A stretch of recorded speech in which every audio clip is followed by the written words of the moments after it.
প্রিয় শ্রোতাবৃন্দ, আজকের আলোচ্য বিষয় ঈদে মিলাদুন্নবী পালন করা যাবে কি না। প্রথমেই মনে রাখতে হবে, ইসলাম কেবল কুরআন ও সহি হাদিসের উপর নির্ভরশীল। রসুল সাল্লাল্লাহু আলাইহি ওয়াসাল্লাম, সাহাবা ও খুলাফায়ে রাশিদিন কেউই 12 রবিউল আউয়ালকে ঈদের মতো করে পালন করেননি। ইসলাম নির্ধারিত দুটি ঈদ হল ঈদ উল ফিতর ও ঈদ উল আধহা। তাই নবীর জন্মদিনকে তৃতীয় ঈদ বানানো শরীয়ত সম্মত নয়।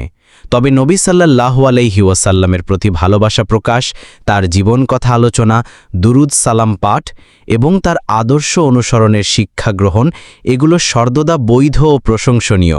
এগুলো কেবল 12 রবিউল আউয়াল নয়, বরং সারা বছর করা উচিত। অতএব গ্রহণযোগ্য মত হল, ঈদে মিলাদুন্নবীকে নির্দিষ্ট ঈদ বা ইবাদত বানানো ঠিক নয়।